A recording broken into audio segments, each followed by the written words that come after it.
Évangile de Jésus-Christ selon saint Marc. En ce temps-là, des pharisiens abordèrent Jésus et pour le mettre à l'épreuve, ils lui demandaient « Est-il permis à un mari de renvoyer sa femme ?» Jésus leur répondit « Que vous a prescrit Moïse ?» Ils lui dirent « Moïse a permis de renvoyer sa femme à condition d'établir un acte de répudiation. » Jésus répliqua « C'est en raison de la dureté de vos cœurs qu'il a formulé pour vous cette règle. Mais au commencement de la création, Dieu les fit hommes et femmes. À cause de cela, l'homme quittera son père et sa mère, il s'attachera à sa femme, et tous deux deviendront une seule chair. Ainsi, ils ne sont plus deux, mais une seule chair.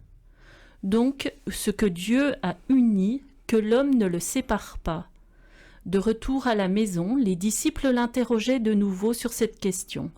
Il leur déclara « Celui qui renvoie sa femme et en épouse une autre devient adultère envers elle.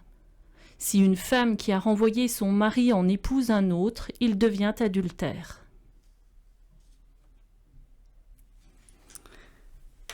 Cette parole est rude. Qui peut l'entendre?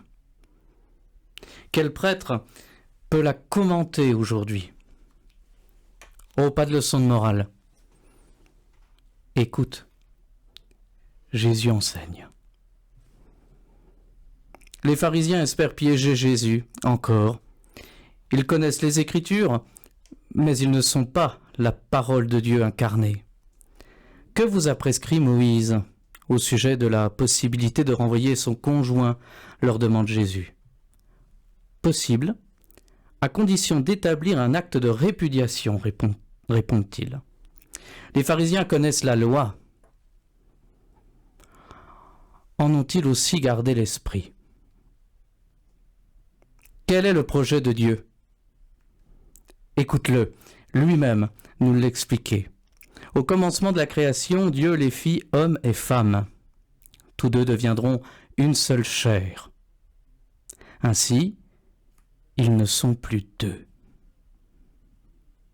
Dieu appelle l'humanité à communier avec lui. Il appelle les membres de cette même humanité à communier les uns avec les autres. Dans le sacrement du mariage, hommes et femmes sont le signe visible de cette communion et un moyen très concret par lequel cette communion s'opère progressivement au sein de l'humanité.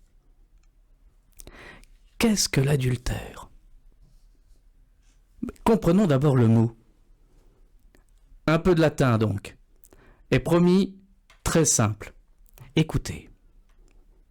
Ad, alter, vers, autre, vers autre chose, vers quelqu'un d'autre. L'adultère blesse la relation entre moi et la personne avec qui je suis engagé dans un projet de communion. Voici qui explique qu'elle soit péché. Tout comme l'idolâtrie qui consiste à faire de l'autre, objet, lieu, personne, mon Dieu, à la place de Dieu. Jésus, Emmanuel, Dieu avec nous, est venu vivre et parler au milieu de nous pour nous sauver, pour nous sortir et nous guérir de cette capacité à nous tourner vers autre que lui, Dieu, vers autre que nos engagements, particulièrement celui d'être entièrement consacré à Dieu. Entendons bien, notre baptême nous consacre à l'œuvre de Dieu, œuvre d'amour et de communion. Wow. Nos états de vie, mariage, célibat, ordre, vie religieuse, sont toutes formes de vie consacrées lorsqu'elles servent paix et communion entre nous et avec Dieu.